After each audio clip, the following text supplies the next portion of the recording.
they have been suffering with, in particular, that this is their right ear, for the last year or so, and their main symptoms are severe itchiness and irritation, and also in the right ear there's a bit of tenderness, a bit of swelling near the entrance, which will become a bit more visible as I start removing this dead skin.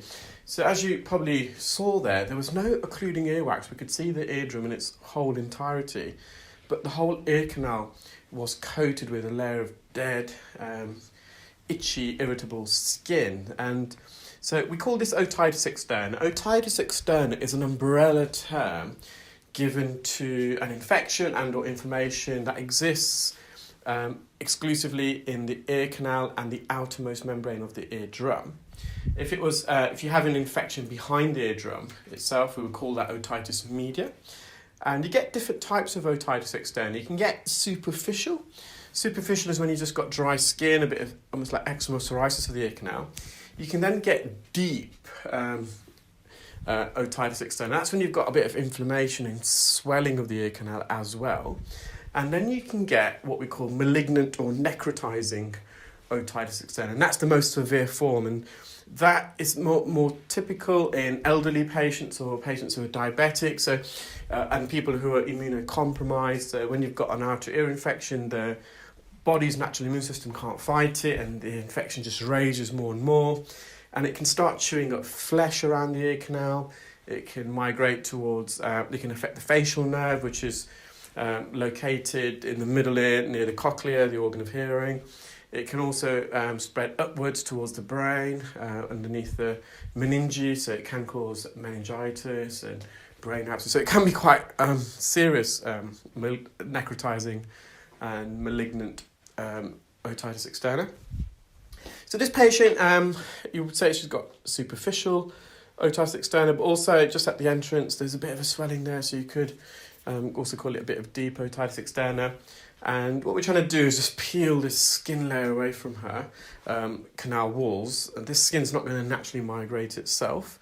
The patient's ear canal is quite narrow, so it's a bit limited for space in there.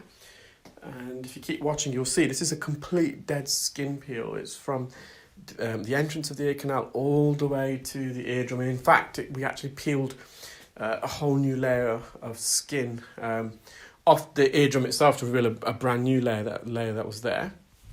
And at first appearance, it didn't appear that there was any dead skin on the eardrum. It was only once we started peeling this towards the drum and then finally off the drum, we realised that there was actually a fresher layer of dead skin secreted already behind the dead layer that was coating it.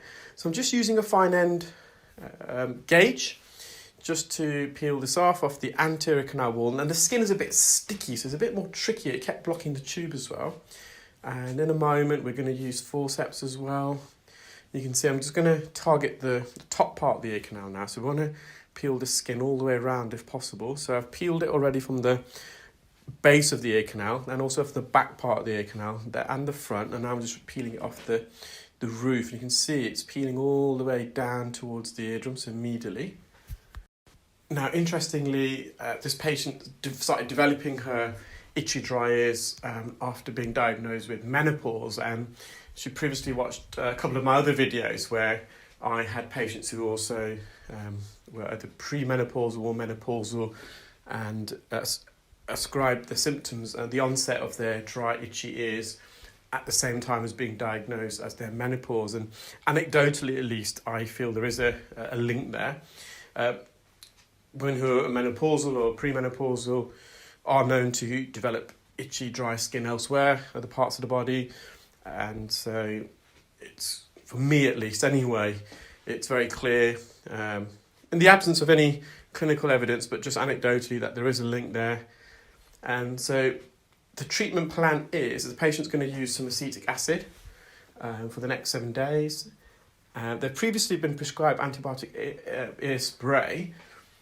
And if the acetic acid doesn't work or is not helpful, we're going to request the GP to re-prescribe that, to do a repeat prescription. And once they've used the acetic acid, I've just advised the patient to use some olive oil spray. Now, the olive oil that we recommend is a medical grade olive oil. It's it's a safe use in the ear. It's not olive oil at home in the kitchen. So, and just to use that on a regular basis, just to help moisturize the ear canal. As you can see, even below this dead layer of skin, the undercoat is also very dry already. You can see these little white skin flakes there that are visible. So we're just approaching the eardrum now, trying to get underneath this dead skin, get a suction grip, and not only am I trying to lift it up, I'm trying to also lift it away. So I'm actually, with the suction tip, I'm actually going towards the eardrum, pausing, then going up. So I'm lifting it up off the bottom of the ear canal. You can see this layer of dead skin. It's translucent in appearance. It's keratinous. So keratinous is a protein which we also find on our nails and hairs. So this skin layer, it's stratified. So the term stratified means there's layers of skin. And initially, this keratinous skin that you're seeing right now, this yellowy appearance, was freshly secreted skin that was touching the surface of the ear canal wall. And during the process of mitosis, so cell division and replication, the sister cell then pushed the original skin cell upwards. And because it's further away from the ear canal, it has a less rich blood supply. And then that the sister cell that pushed this dead skin cell upwards then has another sister cell. So eventually the skin that we're removing now, at once upon a time, was actually coating the ear canal, but through its sister cells that it replicated and duplicated, it got pushed upwards away from the ear canal, and this is now the outermost layer of the skin. And just going to come back to that in a moment. So just using the forceps to peel this. You can see it's peeling away off the eardrum there. And you'll see this piece. That's the still image on the thumbnail. There you can see just how shiny and glossy the eardrum is now. On the right-hand side of the ear canal, you've got the fresh layer of skin. So the further away the skin is from the ear canal, so as I said, it's got 5 stratified layers, it receives less blood flow. So that the intracellular fluid within the cell, it's unable to retain that. So, and what replaces that is keratin, which is a protein. Keratin has its useful properties. It helps to reflect UV radiation. So it's a protective barrier. Keratin is also hydrophobic, so it helps to repel water out of the ear, so it doesn't penetrate into the deep part of the ear canal, into the fresh layer of skin. So keratin does have its uses. Now, in most people, this skin, as it dies and sheds, it moves sideways out of the ear, almost like a conveyor belt. But in this patient, this skin, although it died, it didn't shed, and it just remained on the canal wall, hence why it's causing the patient extreme itchiness and irritation. So I mentioned at the beginning, the ear was a bit tender. It's just tender here at the entrance of the ear. And the patient did admit to allowing water to enter their ears. So we've discussed strict water precautions with the patient. We don't want any water to get in the ear because that can exacerbate symptoms of otitis externa. I'm just using the Jobson horn here just to gently remove any dead skin from the entrance of the ears. This is where the ear is a bit tender and swollen and inflamed, just here to the right especially. And that's the eardrum, nice and healthy. There's a still image of that sheet, that disc of dead skin that I peeled off the eardrum using the forceps.